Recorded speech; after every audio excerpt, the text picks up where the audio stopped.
I'm ready for my close-up.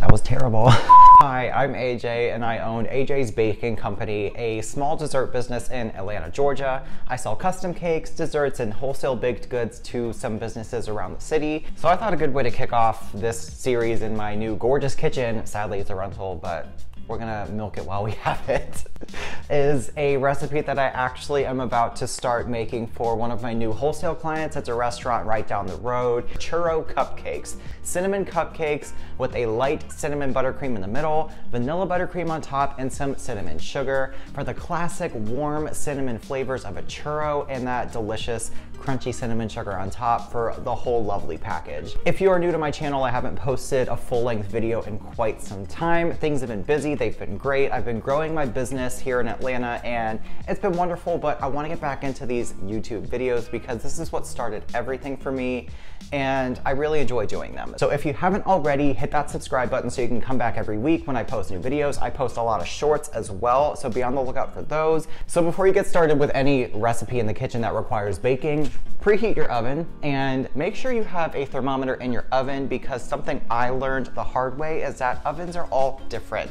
They all have different temperatures, they run hot, they run cold, and if yours is like mine and it's kind of bipolar, it depends on the day. So make sure you have an oven thermometer hanging in your oven like I do right here. Now to get started here, this is a very simple recipe. It comes together very quickly, which is one of the reasons I like making it for customers is because I can make a lot of it and it doesn't take me very long. We get our dry ingredients together in a bowl here, and this is a one bowl wonder. I absolutely love it. You don't have to dirty as many dishes as you would with other recipes. We have all-purpose flour, 1 2/3 cup going in our bowl here. We also have a cup of granulated sugar. And then in this bowl, I have my leavening, which is all the ingredients that are gonna make the cupcakes rise and affect the texture. So we have baking powder, which helps them rise, baking soda, and cinnamon, and some salt. Now, if you see baking soda in a recipe and you wonder why you're using it, 9 times out of 10 is because there's going to be a liquid ingredient that is acidic. In this case, it's sour cream, but other acidic ingredients are like yogurt, buttermilk, and when you have acidic ingredients and add baking soda to them, they create a reaction in the oven, and they're what cause your cake or whatever you're using to get a light and fluffy texture with all those little bubbles. The CO2 rising out of that is what affects the texture and makes them nice, light, and fluffy. So the more you know. But now that we have all of our dry ingredients in our bowl, we're just gonna whisk them together. You should always whisk your dry ingredients separately to ensure that your baking soda, salt, and baking powder are very evenly distributed. That way, once your cakes are in the oven, they're gonna rise evenly. Make sure you mix these really well. Fortunately for us, everything is gonna be going into this bowl. We're gonna go in with our wet ingredients. So first off, I have some room temperature egg whites. Using just the egg whites in this helps keep them really nice and light. So 3 room temperature egg whites going in there. Separating eggs is very, very simple. Everyone has their own methods and they all swear by them, but this is just what works for me. So I don't like to crack my eggs on the side of the bowl that I'm using because you might get shell fragments in there. So I'll crack it on like the counter or the sink or something, and keeping it upright, I'll just gently split it in half like this, and keeping the egg yolk in 1/2 of the shell, we're just gonna toss it back and forth and let all the egg white drip out of the shell and keep the egg yolk in there. This way we keep it nice and separated. I also have a tablespoon of vanilla extract. You heard me right, that is a tablespoon. I like strong, bold flavors, and vanilla is a pretty mellow flavor, so we wanna add a lot of it here.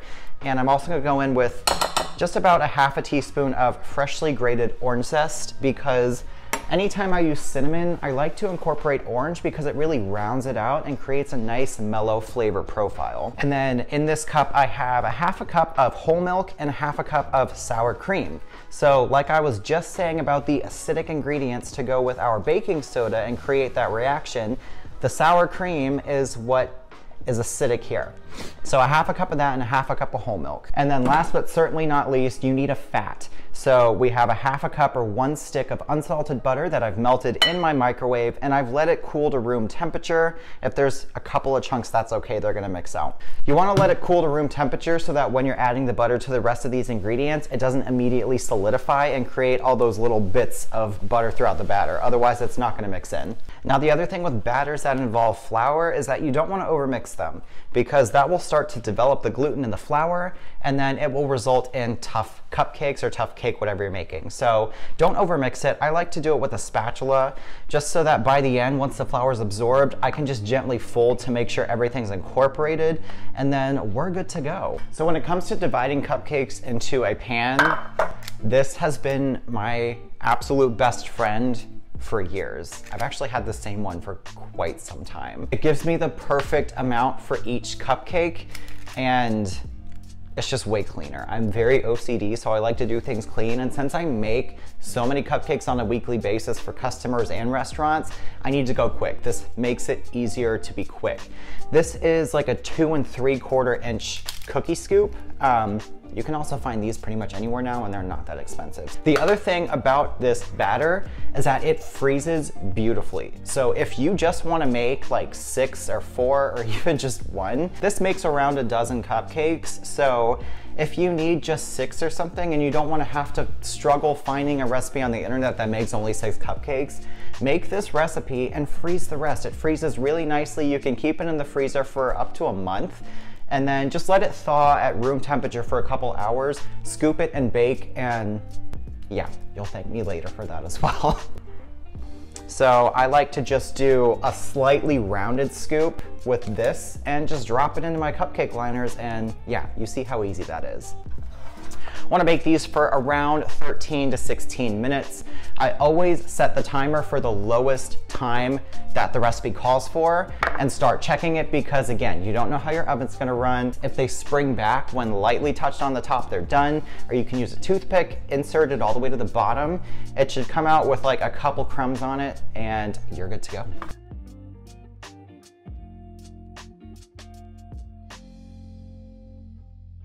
These smell so good. They smell like a cinnamon donut, and I'm not mad about that.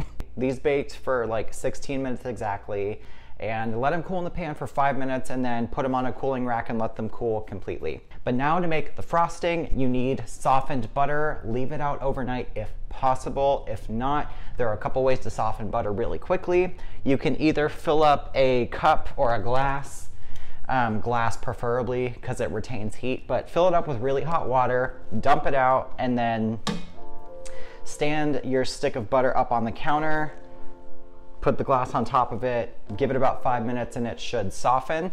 Or you can microwave it. That's what I do. I just do it in like 8-second intervals, and then after each interval, I'll rotate the stick of butter to make sure it's softening evenly and not melting, and then I take it out the second it's soft enough. I have 2 sticks, which is 1 cup or a half a pound. Unsalted butter. I always use unsalted just because I like to control the amount of salt in a recipe. So 2 sticks going in there. You want to beat the butter first. This is my version of American buttercream. It's literally just butter, confectioner sugar, and your flavorings. That's it. It's worked for me so nicely. It holds up, it pipes really well, and it's not overly sweet. So I like to use a hand mixer, or if you're making a lot, a stand mixer. And I'll beat my butter on a high speed for a few minutes until it is really light and fluffy. Then once it's nice, light and fluffy, I go in with my flavorings. So for this, I have vanilla. This isn't a lot, so about 1.5 teaspoons of vanilla extract. We're gonna mix it in again. And then I actually go in with all of my confectioner sugar at one time. This is 2.5 cups of confectioner sugar. My rule of thumb with frosting is 1.25 cups of powdered sugar per stick of butter. And that's what I find gives me the perfect level of sweetness, because the most common thing I hear from people who don't like frosting is that it's too sweet or it's too much. So I like to do this, I develop this, and you can taste it along the way. Just because a recipe says add this much sugar to the buttercream doesn't mean you have to. If a recipe calls for a certain amount of confectioner sugar in frosting, start on the low side. and then taste it. And once it's your desired level of sweetness, stop adding the sugar. Sometimes you do need to add a little more so that the frosting is stable and holds, but 9 times out of 10, you're pretty fine. If you're tasting it and you're like, that's sweet enough, it should be okay. And don't worry, the full written recipe is in the description, so you can check it out there. Now, since we are going to be filling these with a light cinnamon frosting, and I'm gonna get another little bowl here, we don't need much. That should be good, actually. Gonna set that aside, and we're gonna make this cinnamon flavored. So it's not a lot of frosting, and I don't want it to be too overpowering. So about a 1/4 teaspoon of ground cinnamon. You definitely don't have to have one of these little insertion tips. You can use a star tip or kind of just scoop out a little bit of the center and scoop it in there. But yeah, I just like to, while starting to press, insert it and then squeeze and then just kind of wipe off the top. And then we're gonna go in with our vanilla buttercream on top. I like to do a giant, it's called a rosette, where you start in the middle, apply light pressure, go around, same pressure, swipe and end, and it's like a giant rose. And it's so pretty, it's so simple, and it gives you just the right amount of buttercream, because I hate when there's a mountain of frosting on a cupcake. It's too much. Calm it down, you need a good ratio. And of course, these are churro cupcakes. So I have some cinnamon sugar, quite literally sugar and cinnamon together, 1/4 cup of granulated sugar, 1/2 teaspoon of cinnamon. We're just gonna sprinkle some on top for the little finishing touch.